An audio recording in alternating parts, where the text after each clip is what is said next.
Welcome to today's Finance Committee meeting for October the 7th, 2019. Item number 1, please. Consider approval of Finance Committee minutes of September 16, 2019. After reviewing of the minutes, are there any corrections or additions to our minutes? Move for approval. Second. Have a motion and a second to approve our minutes. Any discussion? Roll call, please. Deputy Mayor Wayne Johnson. Yes. Evelyn Hibbs. Yes. Patrick Hale. Yes. Marlon Coleman. Yes. Ivory Van. Yes. Derek Reed. Yes. Jamie Stout. Yes. Mayor Janie Boydston. Yes. Item number 1 passes. Item number 2, please. Consider approval of claims for all city departments September 8th, 2019 through September 21, 2019. Do we have a report from the Purchasing Committee? Purchasing Committee did meet this afternoon, and again, I appreciate staff. We had a few questions, and they were able to answer those questions. I would recommend approval. Second. We have a motion and a second to approve our claims list. Any discussion? Mr. Chair, I just have a couple of questions. I didn't get to make it to that meeting. On those Cook Construction LLC costs for $83,000 and $27,000, what are those costs? Do you have the reference number, Counselor? They were, back to it.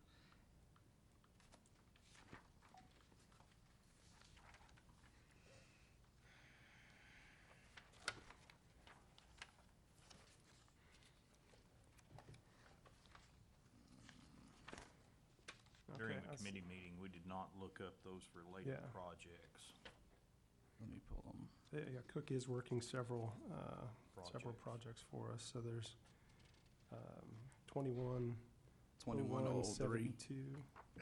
210003. Okay.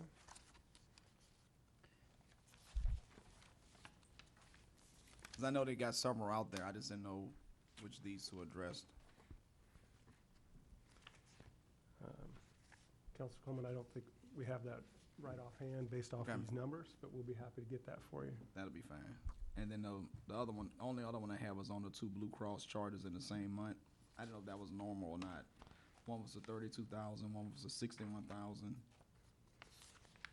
I'm assuming they're for routine payments that we make towards our benefits package for our employees, but I didn't know what they were. We've had that, I'll speak in order of that of, since I chair the Purchasing Committee, that comes up routinely each month, that it comes up that when the payments are due, but that Okay. is routine. Okay. That was it. Thank you. Any further discussion? Roll call, please. Deputy Mayor Wayne Johnson. Yes. Evelyn Hibbs. Yes. Patrick Hale. Yes. Marlon Coleman. Yes. Ivory Van. Yes. Derek Reed. Yes. Jamie Stout. Yes. Mayor Janie Boydston. Yes. Item number 2 passes. Item number 3.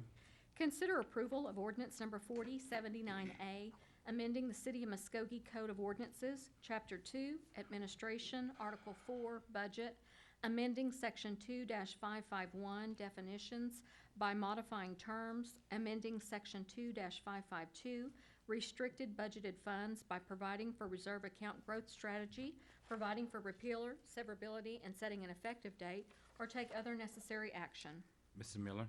Yeah, so this is basically an ordinance that kind of cleans up or does some housekeeping measures for the reserve ordinance that you guys passed last year. Last year, it was a new ordinance to make sure that we were adding to our reserve to reach a 20% minimum threshold, which is kind of a minimum recommended level. 20 to 30% is what's considered best practice to have as a reserve. And so this was put in place, and as we did, we realized there's when you implement something for the first time, you realize there's some pluses and minuses. So what this does is help us create an operating reserve. We've always had one, but we've never identified it and named it by name. So we've always had money that wasn't allocated, but we used for cash flow purposes. So what this does is add that to our process so that every dollar we have at the city has a name, has a fund, has an account, it has a purpose. And so it cleans up some ambiguity. It lets us make sure we have our operating reserve. We call it the operating reserve. We fund it every year. Otherwise, it doesn't have any substantive changes to the strategy for saving aggressively until we get to 20% and then continuing to save until we get to 30%. So that's really the purpose. I'd be happy to answer any questions, and we do recommend approval to make the main change, which is naming that and creating and naming that operating reserve. Move the approval. Second? Have a motion and a second to approve this agenda item. Any discussion? Mr. Chair, I just have I think that the labeling part of it is fine because in the past, we haven't had that opportunity to know exactly how those funds will be dedicated. But my question would be, to get to the 20%, what is the rate that we're using? So in other words, how soon will we get to the 20% and at what dollar amount per fiscal year? Sure. So currently, we're at about 15 to 16% in our reserve. We went from about 10%, a little bit more than 10% this past year to that point. In the next month or two, we'll see how close we get to 20%. I think we may get very close to 20% this year because we finished last fiscal. When I say this year, we wrapped up our fiscal year June 30, and so we'll be finalizing that fiscal year and allocating that money as we previously decided into the reserve fund and into the special projects fund. So we do anticipate that this year 75% of the money will go towards the reserve to get us built up to 20% or close to, and that 25% will be available for the council to appropriate, as you did last year, in the special projects fund. And I guess my next question would be, if we're right at about 15% now, is there a way that we can look at the amount that we have in consideration with the existing investment policy and then leverage the 15% through some type of investment fund to get to the 20 without having to cut back so much in other areas to help us get there? I think I'm not sure I follow. So in other words, if we're almost at 15% now and Mhm.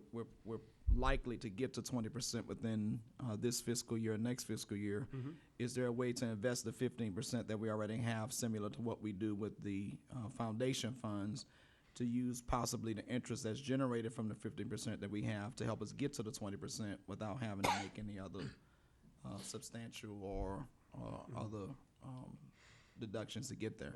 So by law, we have to have a very conservative investment strategy at the city with governmental funds. So we cannot pursue the investment strategies that they do at the foundation where they get a higher return. We do anticipate, as you guys have allowed us to do this last year with the RFP for Treasury Services, and the bank is going to be paying us a lot more interest this coming year, and that will benefit us all the way around, and will help us get closer to our goals. We are going to be earning a higher percentage of interest, much higher this year than past years.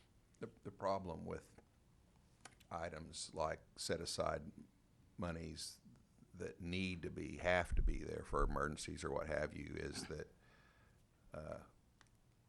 conservative investment strategies ensure that money's still there, and investment strategies that help deliver higher returns often can take some of your capital as well. So it's a tough gig on monies that have to be set aside.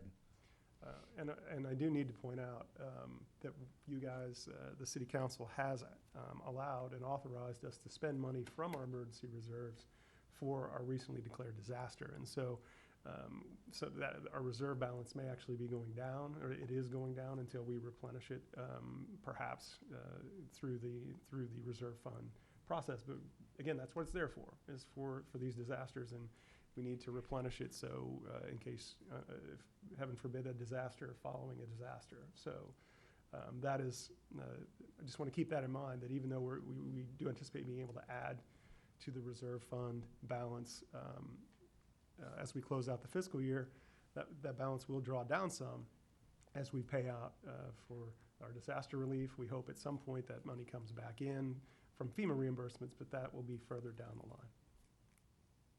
I'm really appreciative over the last 2 years that we've been able to focus in and build reserves. For the first time 5 years prior to, we've been spending and trying to live off reserves, and that's the death of a community or the death of an individual. So this is really great that we're starting to build back reserves because a disaster will hit. You know, we just really started recovering from, one disaster, and then you go into the next. So I'm really starting to see us build back a reserve. And what if the protection mechanisms we put in would have been breached at the water plant? I mean, what if? So very important, and I'm proud of this city council.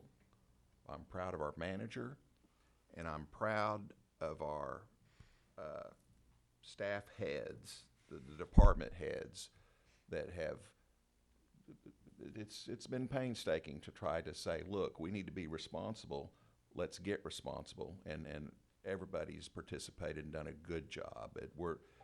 We need to be financially sound, and we're heading that way. I'm proud of everybody. Tammy, did we get a motion in a second? Okay, roll call, please. Deputy Mayor Wayne Johnson. Yes. Evelyn Hibbs. Yes. Patrick Kale. Yes? Marlon Coleman. No. Ivory Van. No. Derek Reed. Yes. Jamie Stout. No. Mayor Janie Boydston. Yes. Item number 3 passes. Okay, item number 4, please. Consider approval to advance budgeted funds to Muscogee County Transit for operational support or take other necessary action. Mr. Miller? Yes, so the Muscogee County Transit receives approximately $152,000 from the city every year. We have a contract with Transit Authority to pay them in 2 installments in July and in January. And we have a request from Muscogee County Transit to advance some or all of that January payment. And Dina Wilson is here from Muscogee County Transit to try to explain or give us some further information on that topic. So I'd like to turn it over to her.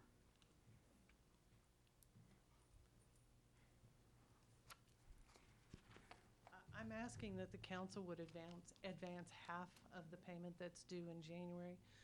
In the past 2 years, we actually have asked and received the full amount at this time of year, and so we've made improvements by only needing half. However, I have secured additional funding from FTA and ODOT for the upcoming fiscal year in the amount of $155,000 in additional grant funding so that we will not find ourselves in this position next year. I also have cut our staff from 43 to 34 people and renegotiated contracts on expenses to decrease our budget by $100,000 for the upcoming fiscal year. So I believe that there is definitely a light at the end of the tunnel, and although this would be the 3rd year in a row that we have found ourselves in this position, I don't believe we'll be here next year. Anybody have any questions? I want to be sure I'm understanding you right, that normally you would have been asking for the full amount.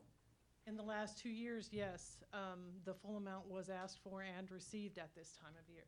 So now you only need less because you've made. We have made cuts and many improvements in our expenses. And what happens is the money that we receive from ODOT for administrative and operational funds generally runs out in July. And we go from July until November the 15th without getting any administrative money from ODOT, which is where we're at this year. We actually only received a quarter of a payment in July, and that was the last of our money for this year for grant funding. But next year, beginning the fiscal year that started October 1st, we have secured additional funding, so we don't foresee running out. We foresee having enough money every month next year to receive payments without running out in July. So you need half of the 152,000 now versus. We've gotten half in July. We need Okay. half of the half that would be paid in January. So approximately 38,000. Which, as I understand Mr. Coleman's questioning, is less than has been asked for the last 2 years. Yeah, and it doesn't increase the city's obligation. I mean, No, it's just yes. earlier, Correct. a courtesy. Yes. Okay, thank you. Move for approval. Second. Have a motion and a second to approve this agenda item. Any discussion? Roll call, please. Deputy Mayor Wayne Johnson. Yes. Evelyn Hibbs. Yes. Patrick Kell. Yes. Marlon Coleman. Yes. Ivory Van. Yes. Derek Reed. Yes. Jamie Stout. Yes. Mayor Janey Boydston. Yes. Item number 4 passes. Item number 5, please. Consider approval to authorize the city manager to execute an amended retainer agreement for professional services for a medical director for the Muscogee Fire Department as required in Oklahoma Administrative Code 310-641-3-24, or take other necessary action. Mr. Miller. Yes, what you have before you is a contract with our medical director. We have a grant to pay for this from Muscogee Medical Foundation.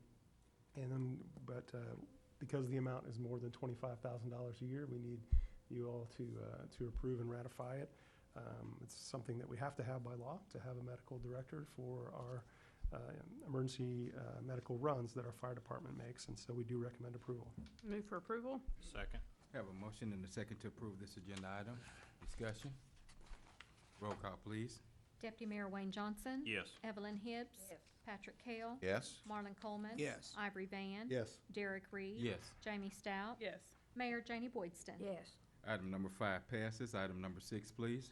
Consider approval to ratify the application for the 2020 State of Oklahoma Emergency Management Performance Grant in the amount of $25,000 to be used to fund emergency management operations or take other necessary action.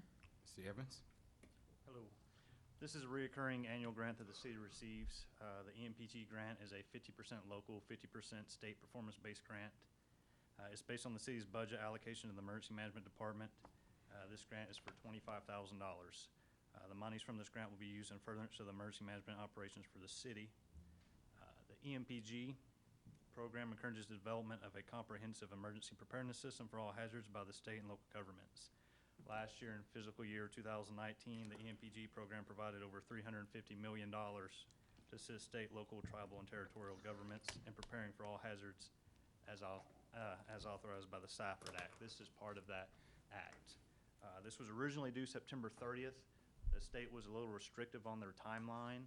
They have extended this now till tomorrow, Tuesday, the 8th, if this so passes. We've uploaded all the documents necessary, and we just would like approval. Any questions? I've got one question, not really related to this, but related to emergency management. We now have a county emergency management plan that's been approved by the state, correct?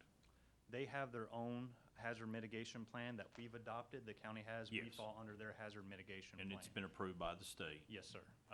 With the recent disaster, there will be some money freed up from that later on. Could we look at possibly doing a grant program that maybe for safe rooms or something now, since we have a countywide program?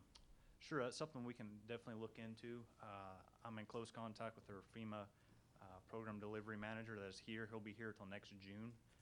And that is some of these programs that we're going to be talking about, which is hazard mitigation, but Yep. not only storm shelters or safe rooms, but anything that could prevent, this type of hazard, the flooding that has occurred, or really anything. But yes. I know we've never been able to do that before because we didn't have a full wide, but I know I was able to do the Tony Getz one when we last had one, but it had expired one. So, move for approval. Thank you very much. Second? Have a motion and a second to approve this agenda item. Any discussion? I have one question. On the EMPG amount of $25,000, Yes, sir. you said it is based on the amount that the city allocates towards emergency management. Yes, sir. So theoretically, if the city allocated more towards emergency management, does that mean that we would be able to apply for more? So the way that the EMPG is broke down, it's easiest to apply the grant money towards the salary of the director. Okay. If you start using it, and you can use it to purchase equipment and to purchase vehicles, but if you start doing that, because this is federal dollars, it has to be federally procured and follow those guidelines, and becomes a lot more restrictive and harder to follow. Therefore, it's easier to apply that to the salary of the emergency management director. My plan for next year, depending on how AFSCME works and the upcoming fiscal year, how that works, my plan is to apply for a $30,000 grant next year and see if we can get that additional $5,000. And so if we applied more to salary, that's more than we could leverage towards making certain that we're properly funded in terms of our staffing. Correct. Thank you. Then again, this is based on the state and what they designate and give away. Thank you. Roll call, please. Mr. Chairman, I recognize. I'm sorry, yes, go ahead. Yes, I was wondering on these, like Councilman Johnson was saying about these storm shelters. Yes, sir. I know one time we partnershiped up with the county, and we sent out letters and put stuff in the paper. Okay. And what they would do is, we would pay, you have to pay for it up front. Okay, and then after you pay for it up front, then you get the grant, that's when they pay you, you know, and everything. But only 30-some people applied for this at the time, you know, which was a very, very good program. You know, but I never could understand why just 30-some people applied. Did you hear about that? That was before my time. I've heard they've had, I don't call them waivers, but reimbursement type programs like that in the past. I've heard about that. And that's something we can look into again. The county and the city emergency management have started working pretty closely together. I talk to them almost on a daily basis. So that's something we can definitely team up and get together and see what we can get accomplished. I know one thing the person should realize, what I made my mistake was I signed up for it. I went in and put it in. And what I made my mistake was nobody told me, wait till the grant goes through before you put it in. So I end up having to, you know, pay for it all myself. That was just a mistake, you know, I made and nobody said anything about. So I was just, like I said, I'm very curious. I mean, you know, I want storm shelters here for citizens here in Muscogee Absolutely. that can't afford them. Will the schools be able to apply for those grants for the storm shelters as well? I don't want to speak on behalf of something I'm not real familiar with, but that is something we can absolutely look into. I know it's been done in the past. I've read other cities, municipalities have done it for schools to get paid for it. It is a grant type program, and that is something we can definitely look into, but I don't want to. Since we have a Say something that's cooperative wrong. agreement right now, they can. Okay. But this would be outside of that, because that's how I had written the one for Tony Getz originally. But until the city and the county have a cooperative, state-approved program, you can't even apply for it. Okay. So I'm glad to see that in place, that we have a cooperative agreement in place now, so it opens up that opportunity again for our community. And that's what I would really like to see, that potential reimbursement program for our community, because it's just not able to take place until that agreement's in place. So thank you very much for your efforts. Would the schools be considered part of the city, or under the city's? They would have to get an independent writer or write it themselves, but they have to have the county and the city, mitigation program has to be in place before they can even apply for it. But now it is in place, so they can do that now. Turn the floor back over to you, Mr. Chairman. Thank you. Roll call, please. Deputy Mayor Wayne Johnson. Yes. Evelyn Hibbs. Yes. Patrick Hale. Yes. Marlon Coleman. Yes. Ivory Van. Yes. Derek Reed. Yes. Jamie Stout. Yes. Mayor Janie Boydston. Yes. Item number 6 passes. Item number 7, please. Consider approval of final payment to Cook Consulting LLC in the amount of $8,568.80 for the Haskell Boulevard drainage improvements, or take other necessary action. Mr. Riley? Yes, Mr. Chairman and committee. This is cleanup, final payment for our Haskell Boulevard drainage project. It's towards the end of Haskell Boulevard on the east side. You can see there, we put a new storm, well, actually what we ended up doing, we planned a new storm drain along this fence line. There was a storm drain there that had huge sinkholes up and down it. We were gonna replace it. However, our contractor was able to actually pull a new line through the existing line and then make spot repairs, so we didn't have to tear everything up through there.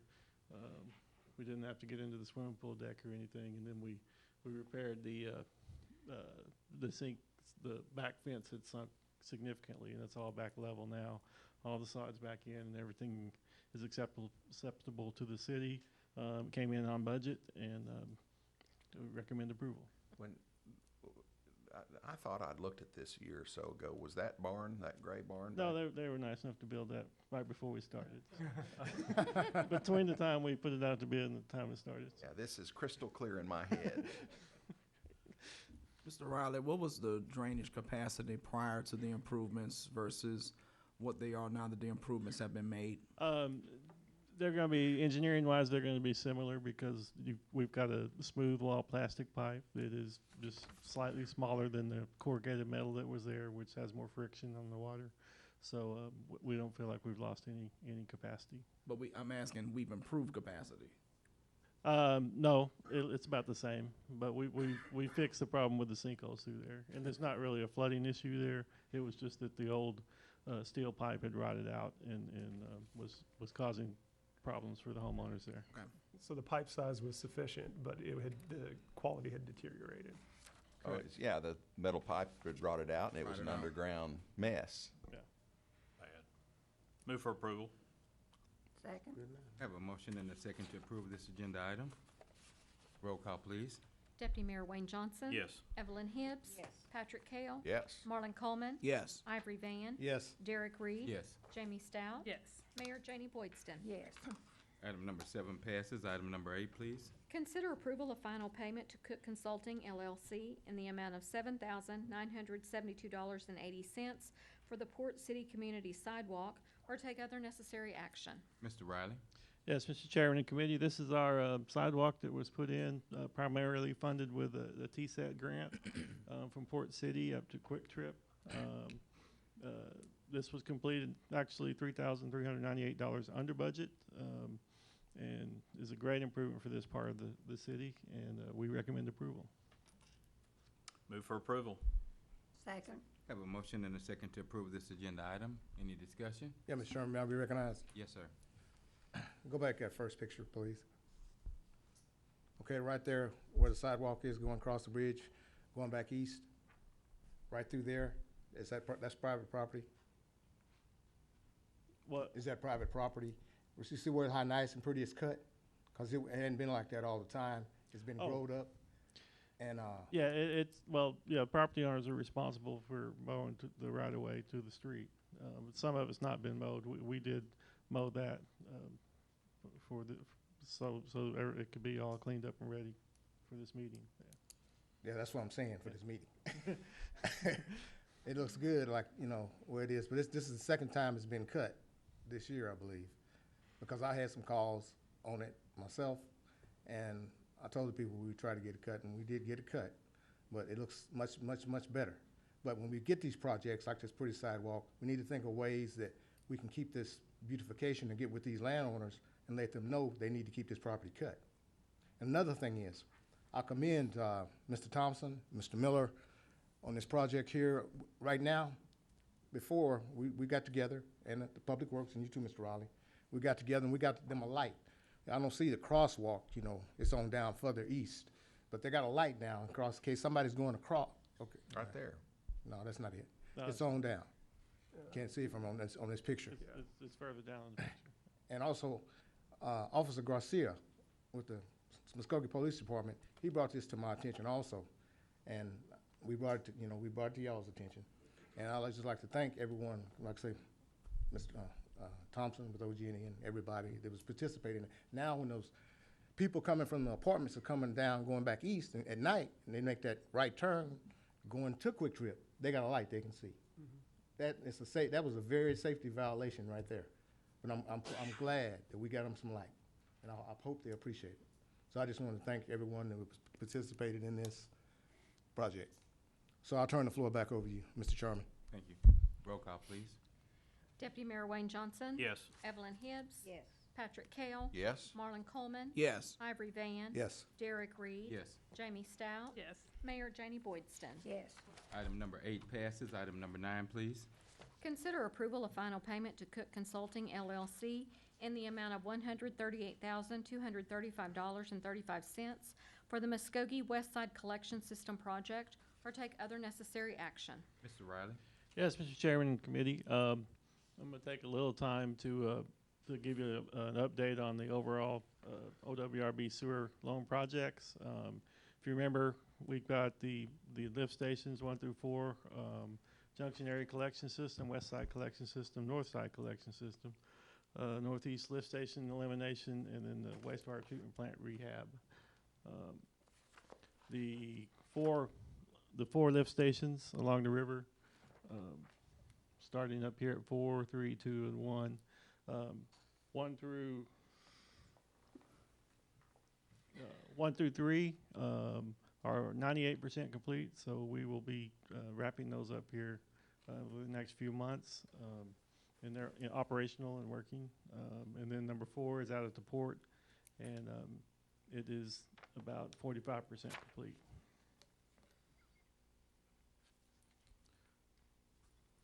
And this is the West Side system that is on this agenda for the final payment.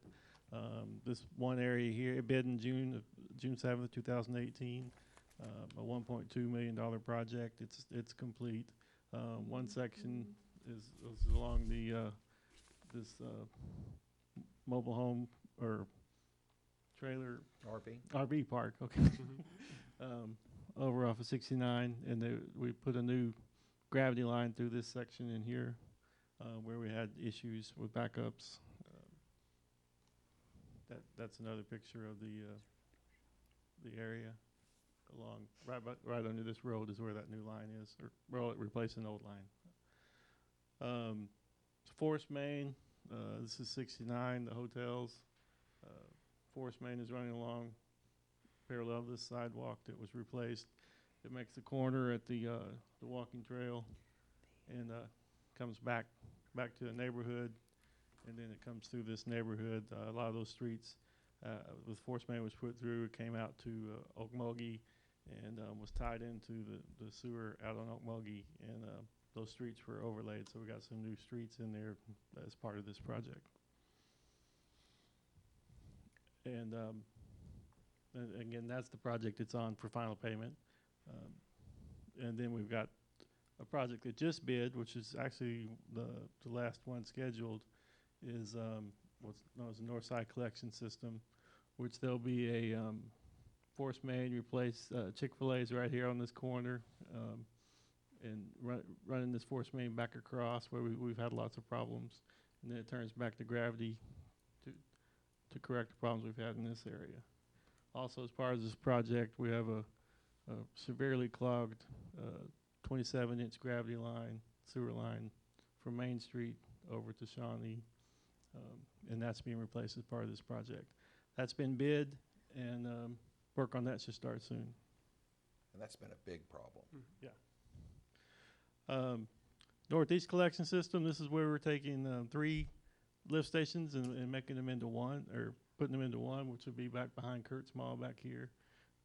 Where this concrete is where we put in a new line across this parking lot.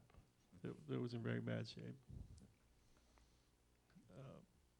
And then out at the wastewater treatment plant, we got a emergency basket screen, raw sewage pump station, recirculation pumps. That's 60% complete. That should be complete in March. And then the next item we'll talk about, it will be some more stuff at the wastewater treatment plant. But we've bid all the projects now.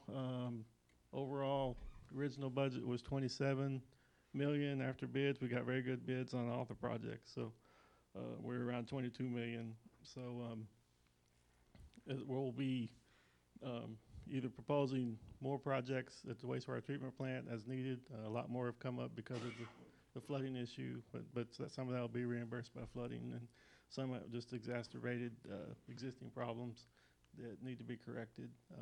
One of those is item 10 here, but we'll talk about that in a second. But this is the final payment for that West Side project. It came out as an excellent project. It did a lot to help that side of the city. We recommend approval. Move for approval. I've got a question. On a scale of 1 to 10, the 4 stations along the Arkansas River, 1, 2, 3, 4, how bad a shape were they in, and how nice are they now? They are, when I came on board 2.5 years ago, looking at those, sewer lift station is built with redundancy, so you typically got 3 pumps. So one goes down, you have a backup, and that goes down, you got another backup.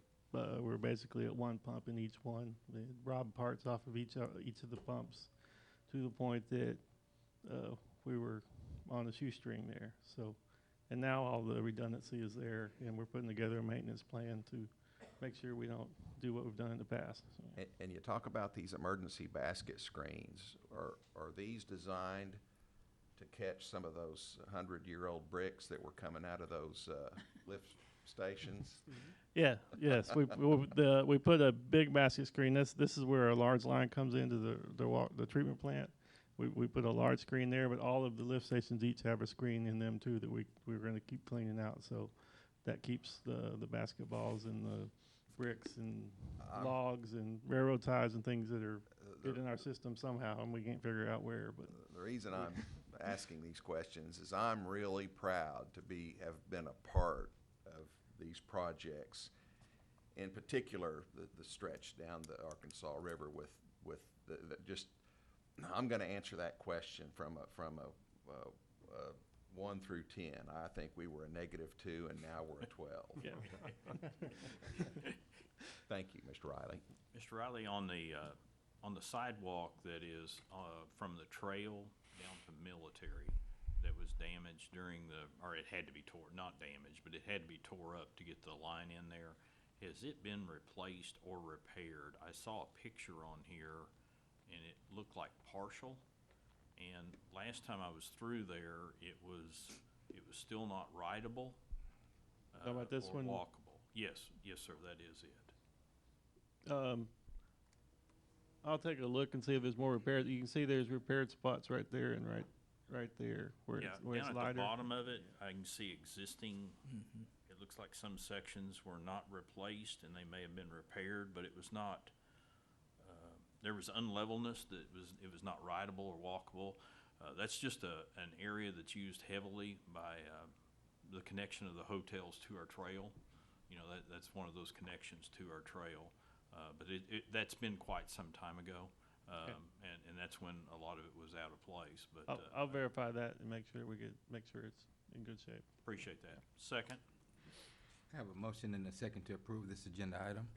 Roll call, please. Deputy Mayor Wayne Johnson. Yes. Evelyn Hibbs. Yes. Patrick Hale. Yes. Marlon Coleman. Yes. Ivory Van. Yes. Derek Reed. Yes. Jamie Stout. Yes. Mayor Janie Boydston. Yes. Item number 9 passes. Item number 10, please. Consider approval to authorize the city manager to negotiate and execute a contract between the City of Muscogee and Holloway, Updike, and Bellin Consulting Engineers in an amount not to exceed $122,100 for design of the Muscogee Wastewater Treatment Plant digester rehabilitation or take other necessary action. Mr. Riley? Yes, Mr. Chairman and committee. This is one of the projects I talked about at the wastewater treatment plant. If you recall, we cleaned out digester number 3. Digester number 2 was damaged in the cold weather over a year ago. That was, I guess it's less than a year ago. But the top blew off of it and damaged some concrete. We did another project to clean that one out. After getting in there, the damage isn't as bad as we expected, but it still needs to be repaired. With the flooding, digester number 1 that was operational when we didn't have gas service to the plant for those weeks, the digestion, which is basically bugs eating the material there, stopped. So that's a tank that needs to be cleaned out. And then the flooding got into the gas piping systems within the digestion. So basically it's even though we got one cleaned out that we could go to and we're ready to clean out number 3's cleaned out, number 1 needs to be cleaned out, number 2 needs to be repaired. That's all part of this. And then all the piping, especially the underground piping on the outside that got water in it from the floods, needs to be replaced. So we put together this project, which will basically repair everything that's broke, replace the piping, and get the whole digestion system back up to service so that we can start processing again properly. We'll also probably be bringing another project in bid a project where we have to do something else with our biosolids for a temporary time until this is done, because we're getting to the point that something else needs to be done with the biosolids. So, but this will be the design of the rehab of all the digestion so that it'll be workable for the future. So part of this will be LWRB money, the extra money that was since we got the good bids, and then some of it will be flood money, the FEMA money. So we're gonna separate that out separately as we put the bids out. So this will be the design of that contract, and Hub has been selected to do that work, and we recommend approval. Move for approval. Second. We have a motion and a second to approve this agenda item. Any discussion? Roll call, please. Deputy Mayor Wayne Johnson, Yes. Evelyn Hibbs, Patrick Kale, Yes. Marlon Coleman, Yes. Ivory Van, Yes. Derek Reed, Yes. Jamie Stout, Yes. Mayor Janie Boydston. Yes. Item number 10 passes, and with that item passing, that is our final item on the Finance Committee. I will now call to order a Public Works Committee meeting of October the 7th, 2019. Item number 1. Consider approval of Public Works Committee minutes of September 16, 2019. Everybody's had time to review the minutes. Do we have any action? Move for approval. Second. Got a motion and a second. Any other questions? Roll call. Deputy Mayor Wayne Johnson, Yes. Evelyn Hibbs, Yes. Patrick Kale, Yes. Marlon Coleman, Yes. Ivory Van, Yes. Derek Reed, Yes. Jamie Stout, Yes. Mayor Janie Boydston. Yes. Item number 1 passes. Item number 2, please. Consider recommendations from the AIM Infrastructure Committee to advertise a request for qualifications to develop a transit, sidewalk, trail, bikeway master plan for the city of Muscogee or take other necessary action. Yes, Brooke. Hi, I'm here for Mark. Good evening, Mayor and Council. We are excited about this project. I am here with Doug Walton. I'm part of the AIM Infrastructure Committee and also here as Parks and Rec Department.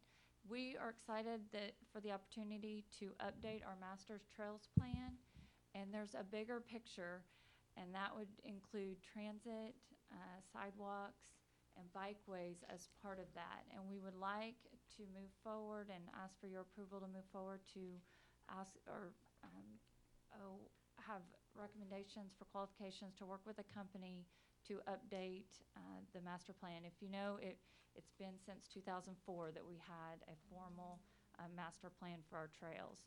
So we would like to update that. Doug is here. We've identified funding through the Muscogee County Health Department and the OSU Extension. That would be grant funding, and our hope is that we can match that through CIP that's been allocated for trails to hire this company to work with us and have a master plan. Doug's going to give some more details, and we'd be happy to answer any questions. Thank you, Doug. Thank you, Brooke. Thank you, Brooke, committee members. Good to be with you. I think this may be the shortest Public Works agenda I've ever seen.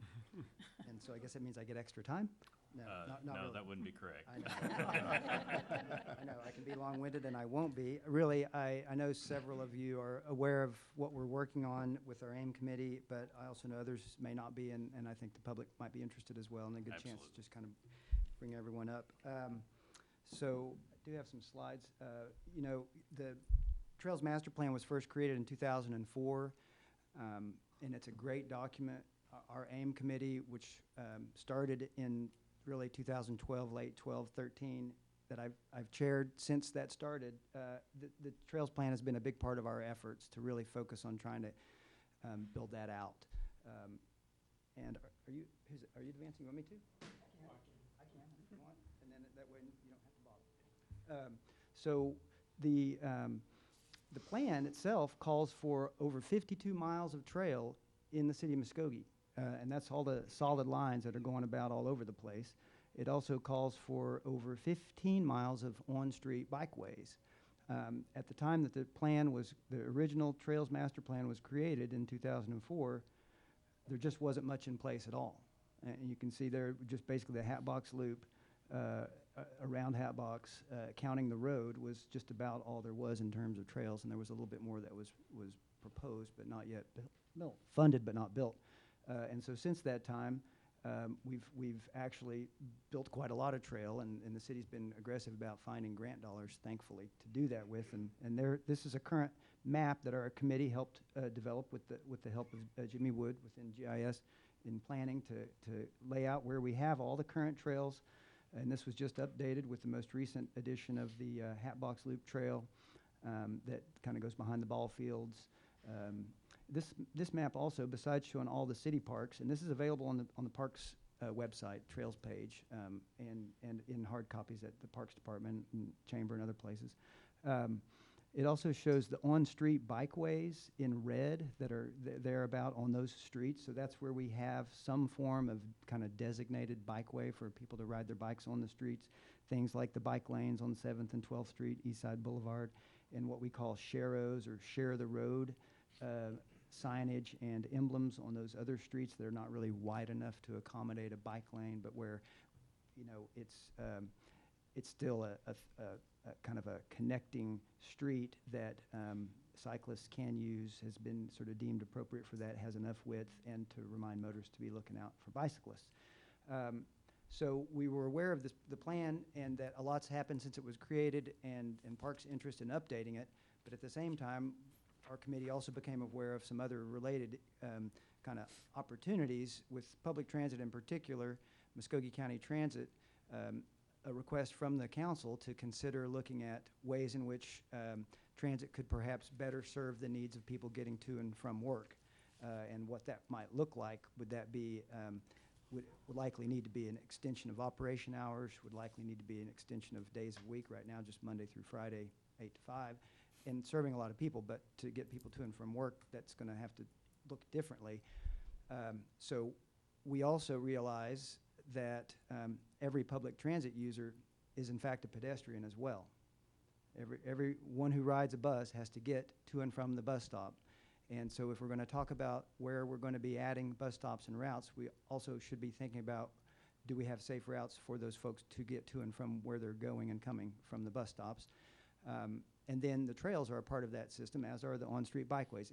And so our goal is that we look at this in a really kind of integrated way, that we provide as many connections as possible for people that are using any of these different means to get around. And we have folks using the trails for recreation as well as for transportation. So that's kind of the gist of it. Muskogee Transit, I know you've probably seen something similar before, but I know a lot of people and maybe viewers aren't aware of, you know, it's a pretty, I think, nice service that we have in our community. 4 different routes, each in each kind of quadrant of the city, that all come back to the mall on the hour. And so that's the kind of the hub for the transit system, and it's pretty cheap to ride for $1 a ride. As far as the transit goes. And there's also a curb-to-curb service that takes people, a lot of them to and from work, medical appointments and others, and that requires calling ahead of time with usually a 24-hour notice. So our plan, our hope is to bring in some professional transportation planning, engineering firm who's qualified, who's done similar work, and there are quite a few that have worked across the country and in the region on these type of topics, many of which just basically creating pedestrian bicycle master plans, not all of them looking at transit at the same time, but some have. And so that's the aim, and to do it in as quick as way as possible to, you know, to try and, we've had a really, I've been very thrilled by the level of interest and participation. And the last slide, you know, this kind of shows you some of the goals that our steering committee has pulled together. And the mission of this effort is to safely connect public transit, sidewalks, trails, and bikeways with neighborhoods, parks, schools, churches, community services, business employers, and other venues to better meet the transportation and recreation needs of all Muscogee residents. And we've had a lot of folks that have been involved in that. Some of my steering committee members are here with us today, but that's really about all that I needed to share, and if you have any questions. Doug, since I've been on the committee, could you briefly talk to us about the funding, since this is a request for qualifications for Sure. proposals to go out, of Sure. how this funding could come about? Right. We have 2 different organizations, the OSU Extension with a grant from the Centers for Disease Control that has come to Muscogee County. Muscogee is only one of 2 counties in the state that received this grant. They have already received approval for up to $18,000 available for this effort.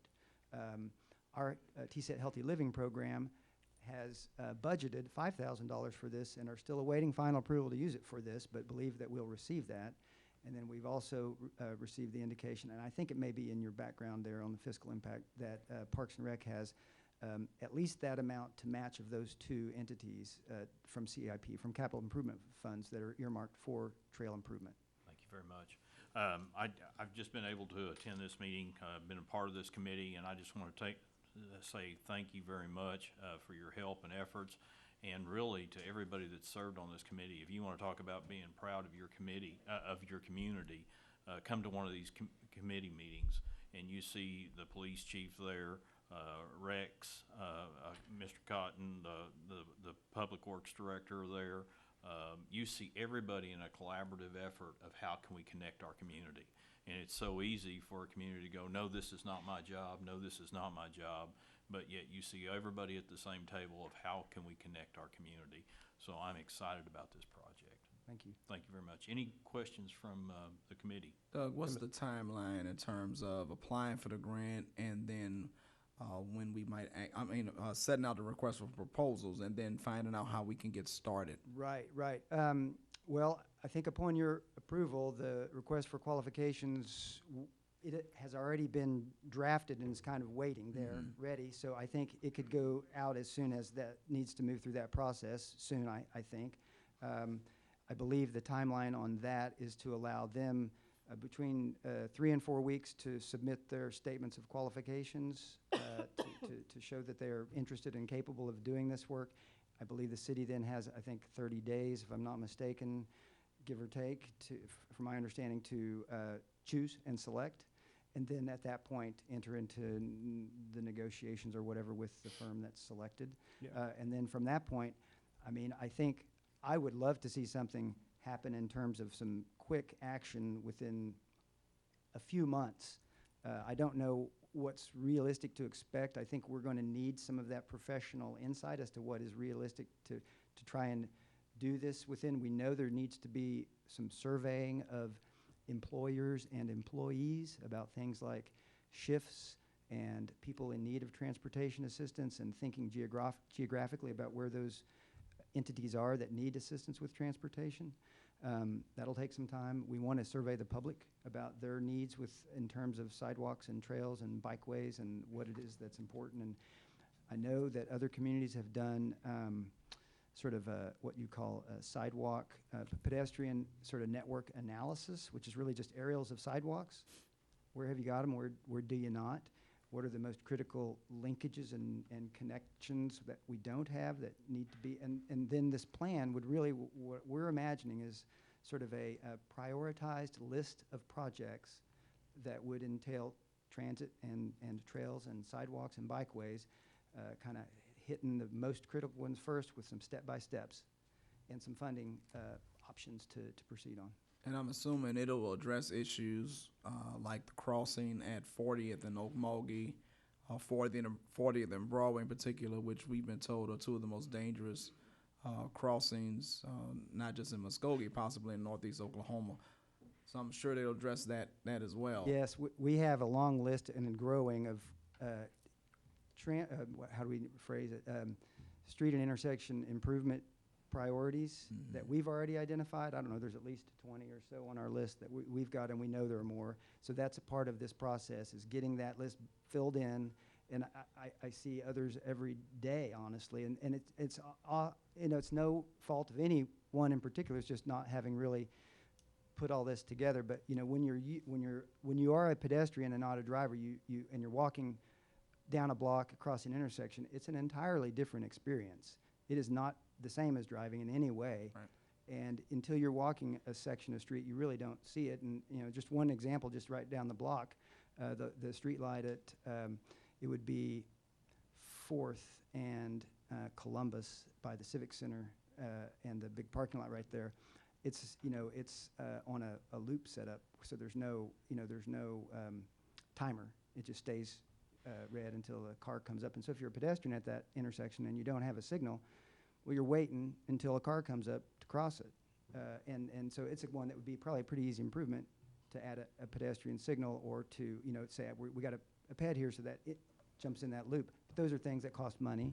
And so identifying those kinds of problems, which we have similar all over, will be critical. And then back on the timeline issue, you and I have had these conversations about transit, so I'm extremely eager to see how fast we can move this along to be certain that that issue is definitely addressed, so we can do something for our residents as well as those that need rides to work.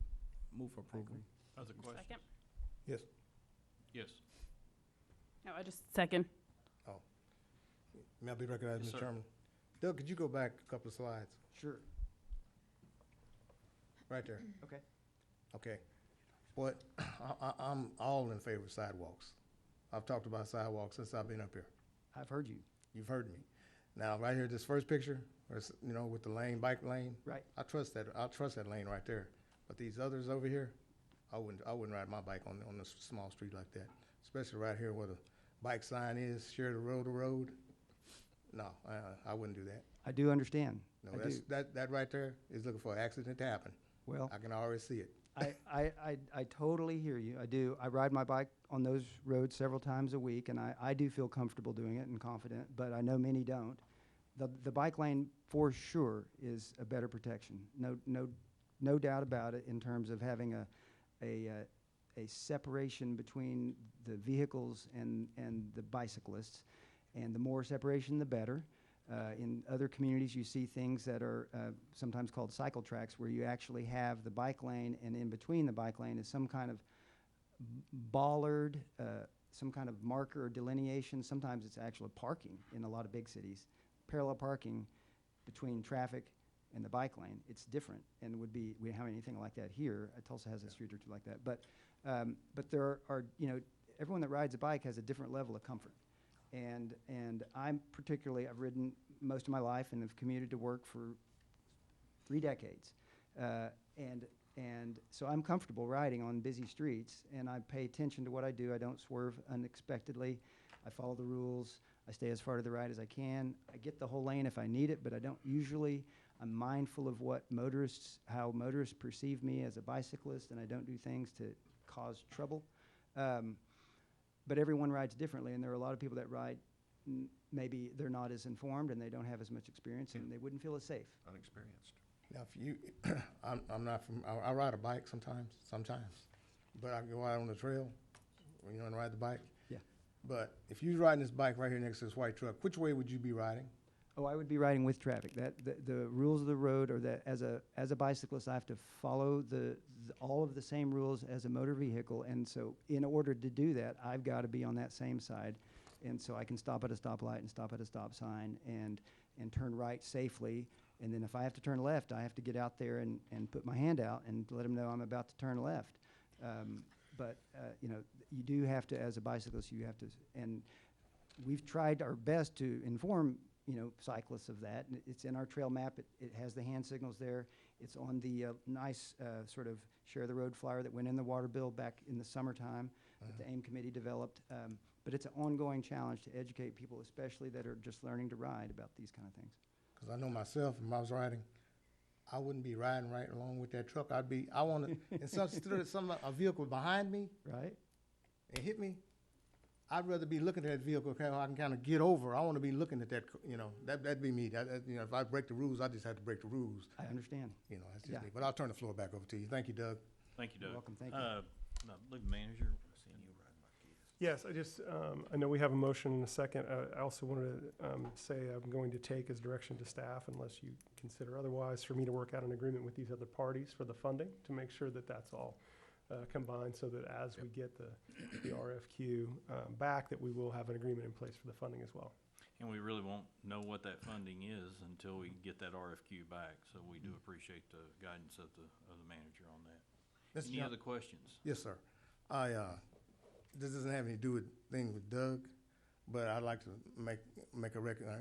recognize someone, if that's not out of order.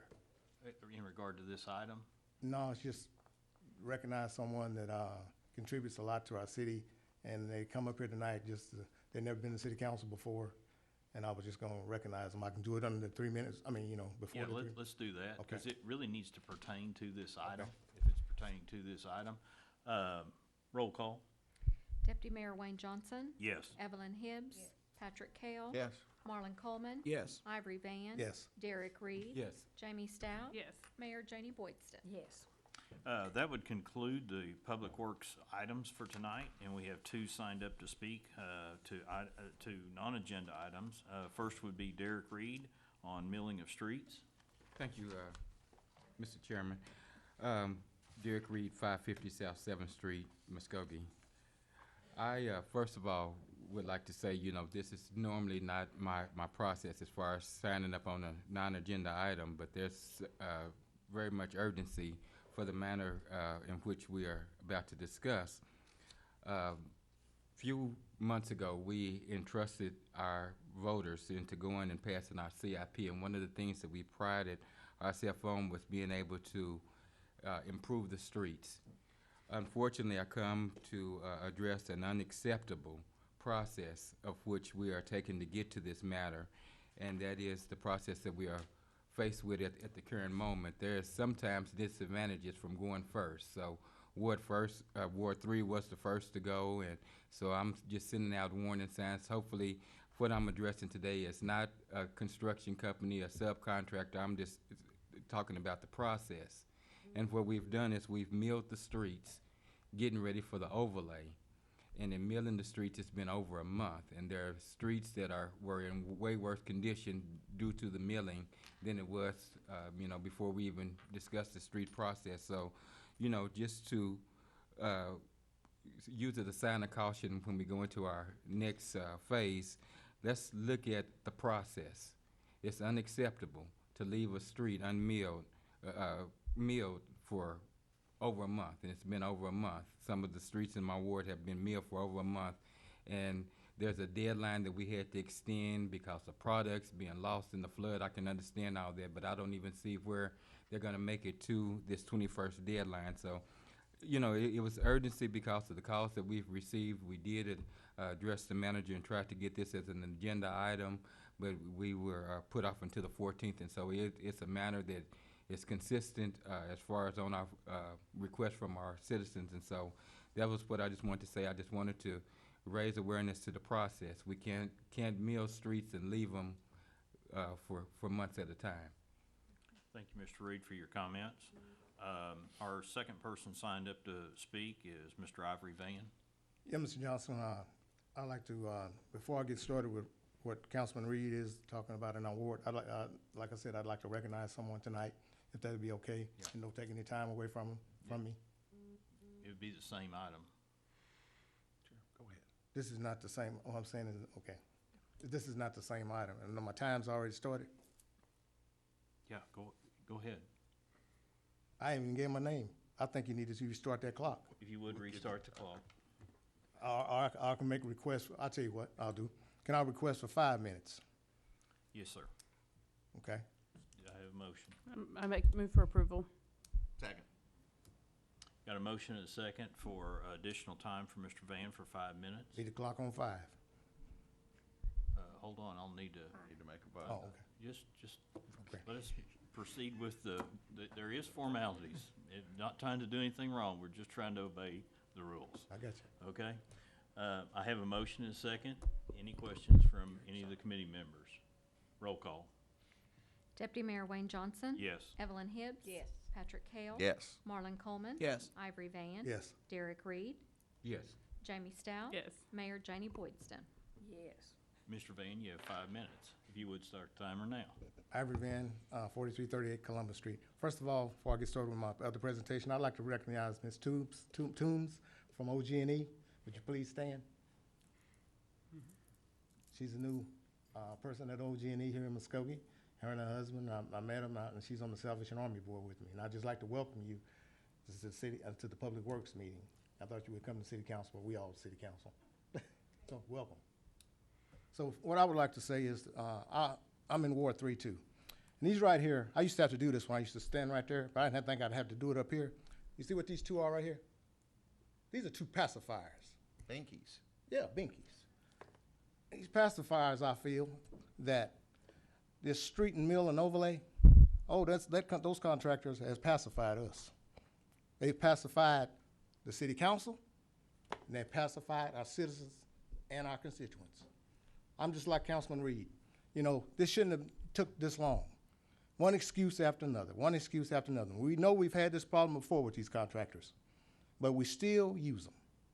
The city just cannot get it right. If somebody come to your house and mess your stuff up, you're not gonna use them again. That's how I feel about these contractors. Today, they're over there on 30th Street, right now, working. After a while off, saying the asphalt and this and that, other excuses. And I have a gentleman on 6th Street, has a nice business, Mr. Bigelow. He has a funeral home. He gets a lot of business. His street right now, I'm embarrassed for him, because when people come to his mortuary, street needs to be fixed, and the asphalt needs to be put on that street. And we were promised that they were going to his street first, but they didn't. And I you know, as a city councilman, if the asphalt is not here on time, anything wrong in Ward 3, me and Councilman Reed should know about it. First of all, that's because we got to tell these constituents when they call on our phone what's going on. But I would like in the future, if anything else goes on, for us to be the first ones to know, so we can tell our constituents about what's going on in our ward.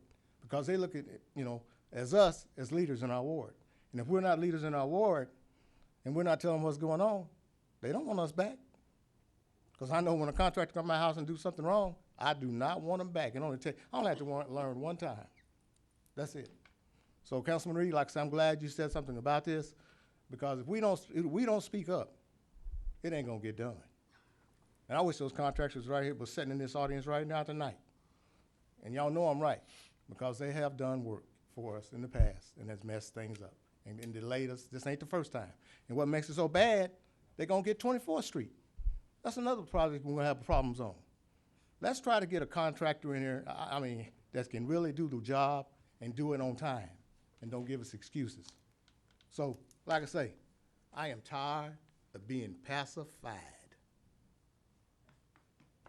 That's my spiel on that, you know, because it's just not right, Mr. Miller. It's not right, you know. But we definitely need to get Mr. Bigelow taken care of, you know, because I see him every Sunday, and I have to tell him, you know, and he's thinking I'm lying to him.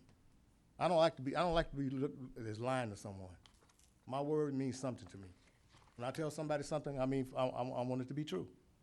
So that's my spiel, and like I said, I'm just disgusted with the contractor in Ward 3. And not only, I heard Councilman Reed saying about Ward 4, they've done some things in Ward 4 is wrong too, Councilman Reed.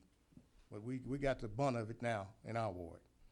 But like I said, as long as we on duty, I'm going back out there and I'm gonna start looking at some of more of their work. Because if we don't look at some of their work and take their word for it, that ain't gonna work. At least in Ward 3, we look at people's work if we paying for them, because that's coming out of the foundation money. And I know the foundation, they're not going out and look at it. But as a councilman, I'm going out and look at it. Just like I said at the groundbreaking today, they can do Depot Green, but I guarantee you one thing, we're gonna be looking at Depot Green, because it is definitely in Ward 3. So I appreciate your time, and that's my spiel for tonight. But like I said, if I leave here with anything, I'm tired of being pacified. I'll turn the floor back over to you. Okay, that will conclude our Public Works Committee meeting for this evening. Thank you very much for your attendance.